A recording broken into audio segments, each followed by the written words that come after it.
네, 목요일장입니다. 오늘 투자 알고리즘 한국투자증권 이프랜드예요. 김민진 차장 함께합니다. 어서 오세요. 안녕하세요. 네, 사장님 반갑습니다. 주도주 없는 순환 매장이 지속되고 있어요. 물론 주도주라 하면 뭐 조선, 방산 정도 떠올릴 수가 있겠는데 첫 번째로는 저희 오랜만에 원전 첫 번째로 다뤄보도록 하겠습니다.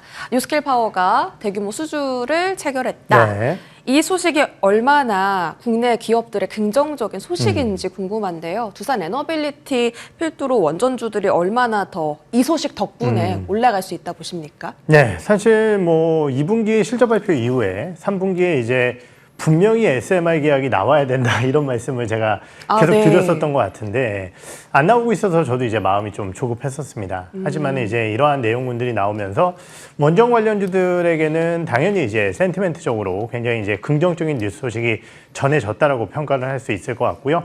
사실 이제 뉴스케일의 이러한 계약이 과연 우리나라 기업들에게 얼마나 영향을 끼칠 것인가 이 부분에 대한 분석 자체는 아직까지는 어렵지 않을까라는 판단이 듭니다. 하지만 분명한 것은요.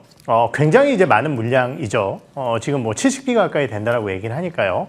이러한 부분들을 진짜 뉴스케일 파워 혼자 뭐 시공이나 이런 것들을 다 할 수는 없는 상황이고 실제적으로 이제 이러한 밸류 체인들을 끌고 간다라고 했을 때 결국은 유럽이나 우리나라 이런 쪽에 대한 원전 업체들과 협력을 할 가능성이 높다라는 측면인데 아무래도 이제 우리나라와 이번 여러 가지 이제 관세 협상이라든지 이러한 부분들을 통해서 산업 간의 계약을 좀 맺어놓거나 아니면 협력 가능성이 높아진 상황이기 때문에 국내 기업들의 수혜 가능성은 일정 부분 충분히 보이지 않을까라는 판단이 들기 때문에 원전 관련주 전반적으로 뭐 추가적인 주가에 대한 흐름을 기대할 수 있는 요소, 뉴스였다 이렇게 평가를 하고 싶습니다.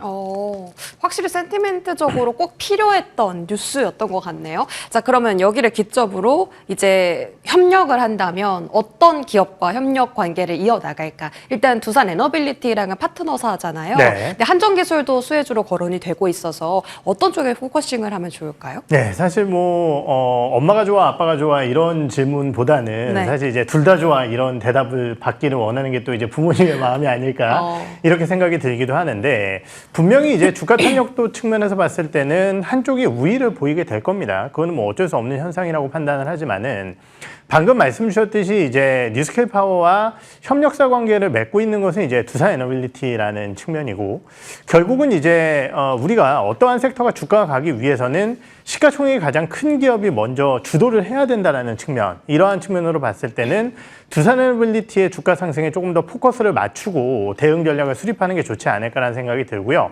다만 이제 최근 조선주들의 주가 흐름을 살펴봐도 시가총액이 불어나 있는 조선주들보다는 최근에 기자재주들의 탄력도가 조금 더 높은 상황이죠.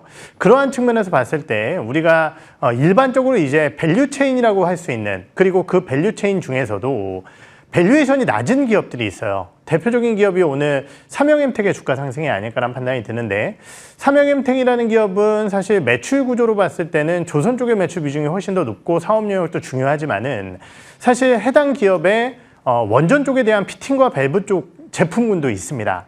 그러다 보니까 사실은 밸류에이션이 12배밖에 안 돼. 오늘 주가가 올라갔음에도 불구하고 15배가 안 되는 밸류에이션이거든요. 그렇다라고 한다면은 이러한 부분 쪽에서 섹터 내에서 좀 돈을 벌고 밸류에이션이 낮은 기업들을 찾아봐야 되지 않을까 이런 판단도 한번 해봐야 될 것 같습니다. 삼영엠텍 외에도 또 밸류가 조금 낮게 평가된 종목이 있습니까? 사실 지금 이제 원전 관련주의 원전 사업만 놓고 봤을 때 사실 밸류에이션이 싼 기업은 그렇게 많이 보이지는 않는 상황이에요. 반면 우리가 이제 밸류에이션이 낮다라는 것을 절대적인 실적과 이 실적만 놓고 보는 것이 아니라 성장률이라는 측면에서 놓고 봤을 때는 지금 BHI라든지 이런 기업들 주가가 많이 올라오긴 했지만은 동사의 이제 자체적인 배열에서 보일러라든지 아니면 이제 원전 쪽에 대한 기대 요소 이런 것들도 충분히 생각을 할 수가 있거든요. 그렇기 때문에 성장률 관점에서 봤을 때는 뭐 BHI도 오늘 주가는 못 가고 있지만은 관심을 가져야 될 기업이 아닐까 이렇게 판단을 하고 있습니다.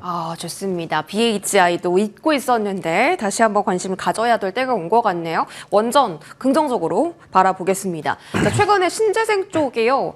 분위기가 좋다라고까지 할 수는 없는데 AMPC 폐지 그런 논란, 노이즈가 있는데도 불구하고 네. 주가가 잘 버텨주고 있습니다. SK 오션플랜트 같은 경우는 상승과 하락을 반복하면서 지지 라인을 잘 지켜주고 있는 것이 특징인데 혹시 이쪽도 바라봐야 합니까?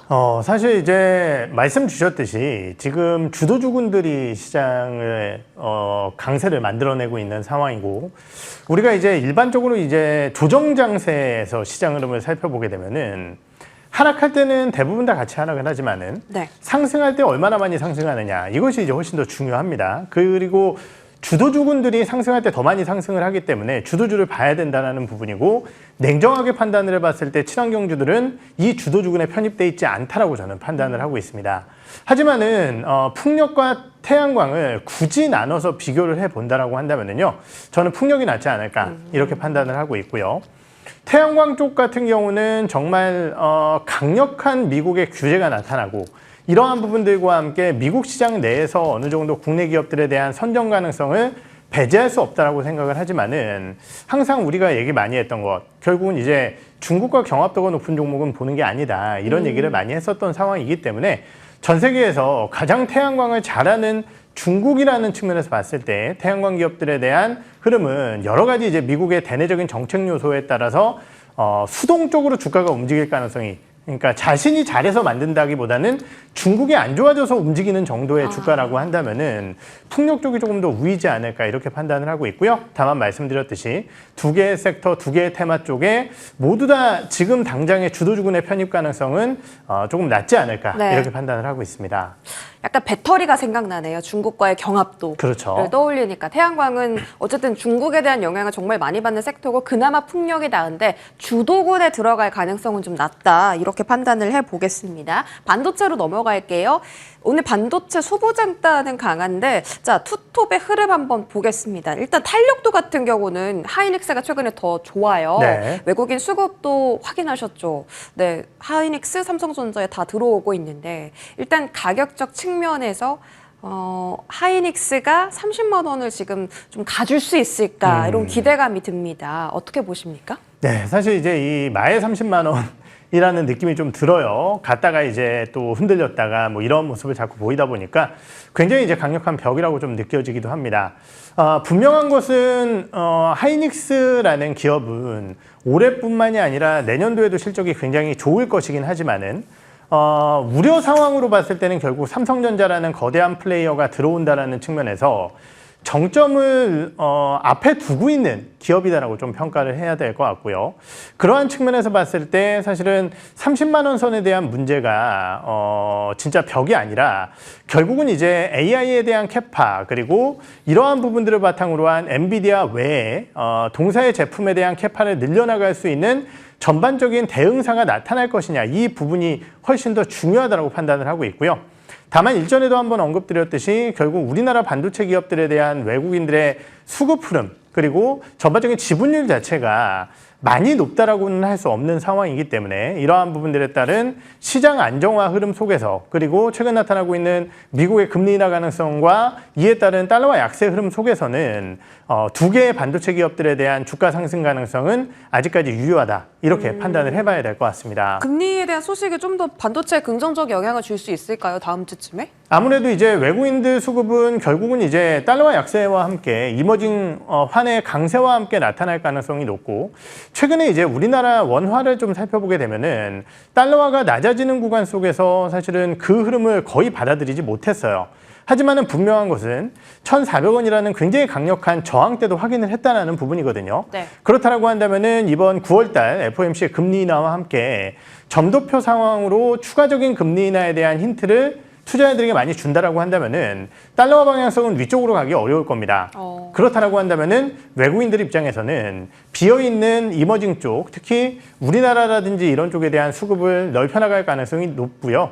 다만 이제 그러기 위해서는 정말 이제 대내적인 정책적 요소, 즉 이제 증시의 우호적인 정책들이 좀 나와주게 된다라고 한다면은 외국인들의 매수는 가속화되지 않을까 이렇게 판단을 해보도록 하겠습니다. 네, 좋습니다. 오늘도 외국인이 하이닉스 많이 담네요. 한 900억 정도 담고 삼성전자도 사긴 사는데 170억. 그러니까 차이가 많이 나요, 지금 네. 매수세에. 삼성전자가 6만 원대로 다시 떨어지고 나서 약간 좀 지지부진한데 삼성전자의 주가는 어떻게 보십니까? 네, 아무래도 이제 삼성전자는 또 여러 가지 뉴스 이벤트를 소화하고 나서 좀 기다리는 구간이라고 판단을 합니다. 하지만 이제 3분기 실적적인 측면에서 봤을 때 삼성전자는 당연히 실적 반등을 할 가능성이 매우 높다라고 판단을 하고 있고요. 거기에 더해서 연말쯤 되게 된다라고 한다면은 뭐 HBM 쪽에 대한 뉴스 소식이 더욱더 가속화되지 않을까 이렇게 생각이 듭니다. 그렇다라고 한다면은 결국은 이제 잠정 실적이 발표되는 10월 초 시점부터는 삼성전자에 대한 관심도가 다시 높아질 수 있지 않을까 이렇게 판단을 하고 있습니다. 10월 초면 지금부터 사야 되나요? 사실 이제 주식적인 관점에서는 현재 시점에서도 그렇게 네. 부담스러운 가격대는 아니라고 판단을 하고 있어요. 그렇기 때문에 점진적으로 좀 매수해 나가는 것도 하나의 방법이라고 좀 생각을 하고 있습니다. 네, 좋습니다. 자, 10월 초 기대해보고요. 자, 소부장이 오늘 더 강합니다. 오늘 많은 종목들에서 상승이 나오고 있는데요. 일단 어제는 뭐 갤럭 아이폰 폴더블 부품주가 네. 강했고 오늘은 또 전반적으로 이 온기가 확산되고 있는데 이 부품주들에 대한 시선을 조금 더 호의적으로 가져가면 어떨까? 왜냐면 탄력도가 높으니까 삼전 네. 하이닉스보다 수익이 더 높게 날 수 있잖아요. 네. 우선 뭐 일전에도 한번 말씀드렸듯이 삼성전자의 이제 미국 쪽, 파운드리 쪽과 연관되어 있는 기업들은 계속 이제 긍정적인 투자 의견을 가져가고 있는 가운데 우리가 이제 소부 장중에서 장비 업체들에 대한 눈높이를 조금 더 높여나가야 되지 않을까 이런 판단이 들기도 합니다. 결국은 이제 삼성전자가 여기서 SK하이닉스를 따라잡고 뒤집기 위해서는 결국은 이제 강력한 캐파의 투자가 필요한데 이러한 부분들이 나타나기 위해서는 결국은 이제 개선된 실적이 필요한 상황인데요. 3분기에 삼성전자의 실적이 개선되는 모습을 보이게 된다라고 한다면은 미국 쪽의 파운드리뿐만이 아니라 대내적인 부분으로서 디램과 낸드 쪽에 고부가가치의 제품군들에 대한 투자가 더욱더 이어질 가능성이 높습니다. 그렇다라고 한다면은 순차적으로 봤을 때 결국은 팹의 신규 투자를 진행하는 기업들부터 그 이후 전공정 장비 업체들까지 수혜를 받을 가능성이 있거든요. 그러한 측면에서 오늘 주가가 좋게 올라가고 있는 유니셈 같은 기업은 결국은 신규 팹의 건립 가능성이 매우 높아지다 보니까 주가가 좋아지고 있는 거라고 판단을 하고 있고요. 그 이후에는 뭐 테스나, 원익 IPS 같은 기업들의 장비 반입과 함께 주가의 관심도도 높아지지 않을까 이렇게 판단을 하고 있습니다. 그 미국 공장 쪽 관련주는 코미코랑 동진세미캠 같은 종목들 말씀 주셨었고 네. 오늘은 또 장비까지 같이 보자 하셨는데 그 교집합에 있는 것이 유니셈이에요? 유니셈 같은 경우는 사실 이제 교집합이라기보다는 팹을 지을 때 가장 먼저 이제 칠러와 스크러버라는 것을 통해서 아예 이제 약간 클린룸 같은 쪽에 이제 들어가는 제품군이기 때문에 팹을 투자한다라고 한다면 주가가 가장 먼저 반응을 해야 되는 기업이다 보니까 오늘 이제 제가 말씀을 드린 거고요. 유니셈의 주가 상승 이후에는 전공정 장비들이 들어가게 됩니다. 그렇기 때문에 그 이후에는 뭐 아까 말씀드렸던 테스나, 유진테크, 원익 IPS 이런 기업들의 주가가 또 반응을 할 가능성이 있다. 이렇게 네. 순서대로 좀 보시면 될 것 같습니다. 네, 이제 대기업에서 이제 투자를 늘리면 이제 순차적으로 이제 기업들이 수혜를 받아가는데 첫 번째가 유니셈 될 수 있고 그 다음 테스나, 원익 IPS, 미국 공장 관련은 따로 계속 관심 있게 지켜보자. 자, 이렇게 정리를 해보고요. 다음은 조선 기자재. 우리 시청자분들 채팅에서 지금 제일 많이 얘기가 나오는 게 조선 기자재예요. HJ중공업, 뭐 세진중공업, 오늘 뭐 오리엔탈 전공 너무 강한데 이게 대장 제외하고 지금 또 순환매가 계속 돌고 있는 것 같거든요. 네. 전략이 순환매 전략으로 간다면 네. 다음 타자가 어디가 될까 궁금한데요. 참 어려운 문제일 것 같습니다. 뭔가 이제 새로운 종목을 찾을 것이냐, 아니면은 뭐 진짜 이제 조선주로 다시 돌아올 것이냐, 이러한 부분들에 대한 고민을 좀 해봐야 될 것 같은데요. 기자재 관련 업종군들 같은 경우는 뭐 여러 차례 말씀드렸지만은 결국은 이제 마스카 프로젝트에 대한 기대감, 이러한 부분들과 함께 국내 조선주들이 만들어낼 수 있는 여러 가지 수주에 대한 기대 요소, 그리고 아무래도 이제 워낙 코스닥 쪽이 좀 부진하다 보니까 중소형주 쪽에서 상대적으로 반응을 못했었던 조선 기자재 업종군들이 지금 강한 수급 효과를 받고 있다고 판단을 할 수 있을 것 같습니다. 네. 그런데 이러한 주가의 상승은요, 대장주가 가지 못한다라고 한다면 영원한 상승은 없다라고 판단을 하고 있고요. 분명한 것은 조선주들에 대한 앞으로의 시계는 밝다라고 판단을 하고 있지만 바닥권에서 주가도 많이 올라왔기 때문에 주도군 내에서 사실은 수급이 조선 쪽으로 움직이게 되지 않는다라고 한다면은 조선 기자재 혹은 중소형주들 같은 경우도 단기적으로 치세가 났던 상황이기 때문에 좀 멈출 가능성이 있다라고 판단을 하고 있고, 현 시점에서 봤을 때는 조방원 전력기기라고 하는 이 주도주군들의 탈락 가능성은 저는 매우 낮다라고 판단을 합니다. 하지만은 단기적으로 봤을 때 오늘 원전으로 좀 유입되는 수급이라든지 아니면은 또 러우 사태에 대한 이벤트에 따른 방산주들의 수급 재개 가능성, 이러한 것들을 고려해 봤을 때 조선주들, 그리고 오늘 급등한 조선 기자재주들 같은 경우는 현재 시점에서의 추격 매수 전략은 좀 위험하다, 이렇게 판단을 하고 있습니다. 그러니까 더 가겠다에 베팅을 하는 것이 아니라 좀 조정받겠다에 포커스를 두고 지금 행동을 하자라는 거죠? 그렇죠. 쉬어갈 가능성은 있다, 이렇게 판단을 하고 있는 겁니다. 그러면 대형 조선사들은 어떻게 보세요? 네, 아까도 말씀드렸듯이 결국은 이 4개의 주도군, 전략군 내에서 이 기업들이 중기적으로 봤을 때 아직까지 주도주가 탈락할 요소는 없다라고 판단을 하고 있기 때문에 조정이 나오더라도 조정은 길지 않을 겁니다. 항상 말씀드렸듯이 하루 주가가 빠져서 주식을 사도 일주일 뒤에 보면 신고가 나실 거다, 이런 말씀을 많이 드렸었던 것 같은데 아직까지 그 추세라고 저는 생각을 하고 있는데요.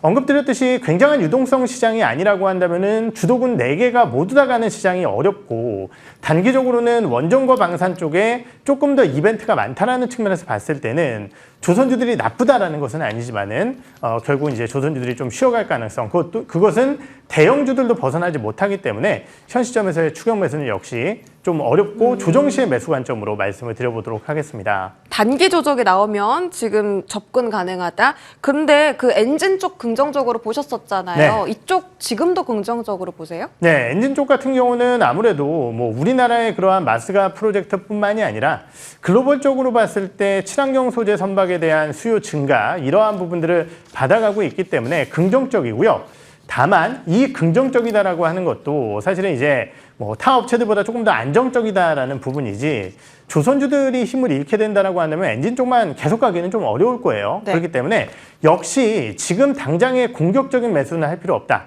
이렇게 판단을 하고 있습니다. 네, 좋습니다. 방산도 한번 체크해보죠. 현대로템에 최근에 수급이 많이 들어왔고 이제 신고가? 전고점까지 다시 되돌아가려고 네. 방산이 슬슬 움직이잖아요. 그리고 좀 전에도 단기적으로 호재 이슈가 좀 있다고 하셨는데 방산 섹터는 좀 접근해야 됩니까? 아무래도 이제 러우 사태에 대한 우려, 뭐 이러한 부분들이 휴전 협상에 대한 우려, 이런 것들이 약간의 방산주들에 대한 리스크 요인으로 작용을 하지 않았나 생각을 하지만은 지난 월요일이었죠. 미국이 이제 이 노동조례 휴장이었을 때 유럽 시장에서 가장 좋은 주가 흐름을 보였던 섹터가 방산 섹터였습니다. 제가 이 말씀을 왜 드리냐면은 우리나라 방산주들이 비싸다라고 느껴졌었던 또 하나의 큰 이유 중에 하나가 유럽 방산업체들보다 밸류에이션이 비싸졌기 때문이거든요. 네. 하지만 이제 최근 쉬어가는 모습을 보이면서, 그리고 유럽의 방산업체들은 여전히 관심을 받으면서 해당 섹터들 간의 밸류에이션 격차는 좀 줄어들지 않았을까, 이렇게 생각이 듭니다. 거기에 대해서 아까 말씀드렸지만 이번 전승절 이슈와 함께 주요 국가들에 대한 방산 수요의 이벤트는 계속 이어질 가능성이 높지 않을까 판단이 들거든요. 그러한 측면에서 봤을 때 대장주 하나에어로스페이스와 현대로템의 주가 회복, 그리고 여전히 강력할 3분기 실적을 고려해 보게 된다라고 한다면은 방산주의 관심은 뭐 지금 현재 시점에서도 나쁘지 않다, 이렇게 판단을 하고 있습니다. 알겠습니다. 지금 밸류가 이제 많이 안정화가 됐고, 그다음에 방산 수요 플러스 실적 통해서 하나 에어로스페이스, 현대로템 포함 방산 섹터 바라봐도 괜찮다. 자, 마지막은 저희 그 무비자 입고 체크 한번 해볼까요? 일단 카지노주들 정말 장난 아니게 많이 올라가고, 여행주도 이제 저희 10월 달에 추석 앞두고 또 중국에서 국경절 앞두고 아마 네. 수요가 폭발할 것으로 예상되는데요. 좀 여행주는 조금 사도 될 것 같은데 카지노는 너무 많이 올라서 두 네. 섹터 어떻게 보십니까? 사실 카지노 관련주들은 이거는 비단 우리나라만의 이벤트는 아니에요. 네. 지금 우리가 잘 모르고 있지만은 마카오 카지노 관련 기업들이 지금 거의 올해 YTD로 상당히 좋은 주가 상승률을 보이고 있고요. 가장 큰 이유는 뭐냐면은 정말 매출액이 많이 올라서고 있습니다. 우리가 이제 코로나 팬데믹 이후에 사실 카지노 관련 기업들 거의 다 굉장히 이제 힘들어진 줄 알았지만은 네. 지금 매출액 기준으로는 거의 코로나 이전 수준을 회복할 정도의 마카오의 흐름이 나타나고 있거든요.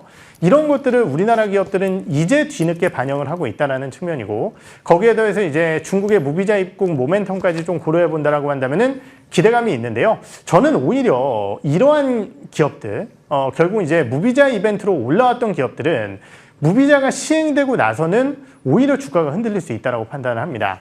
카지노라는 것은 결국은 이제 매스보다는 VIP 쪽의 흐름이 더 중요하다는 측면에서 이미 상당 부분 기대감을 반영하고 있지 않나라는 판단이 들거든요. 오히려 입국 데이터가 좀 나오게 되는 시점이겠죠. 아무래도 이제 10월 초라든지 이럴 때는 흔들릴 가능성이 있기 때문에 좀 그 시점에서 조심하자 이렇게 말씀을 드려야 될 것 같습니다. 10월 초반에 조금 조심하자라고 언급 주셨고 진짜 짧게 저희 제약바이오 한 번만 혹시 살펴주시면 안 될까요? 오늘 네. 갑자기 또 막 많은 종목들이 올라가는데요. 네. 매수에 대한 긍정적인 의견 있으십니까? 네, 사실 오늘 약간 찝찝한 것은요. 네. 시장을 주도했었던 종목군들은 지금 약간 시세를 잃고 있고 정말 주목을 못 받았었던 바이오주들이 시세를 가져가고 있습니다. 이 얘기는 지금까지는 정말 모멘텀이 있었던 기업들 쪽으로 강세가 나타났지만 지금은 무차별적으로 반등이 나오고 있다는 거고 이것은 저는 오히려 시장에서는 그렇게 좋은 내용은 아니라고 판단을 해요. 다만 그럼에도 불구하고 9월 달부터 10월 달까지 놓여져 있는 여러 가지 이제 임상 학회라든지 이런 것들을 봤을 때 지금 시장에서 주목할 수 있는 플랫폼 관련 기업이나 빅파마와 계약을 맺은 기업들, 이런 기업들 같은 경우는 뭐 역시 지속적으로 관심을 가져야 된다고 판단을 하고 있습니다. 네, 좋습니다. 바이오까지 살펴봤고요. 한국투자증권 이프렌드예요. 김민진 차장과 함께 하셨습니다. 고맙습니다.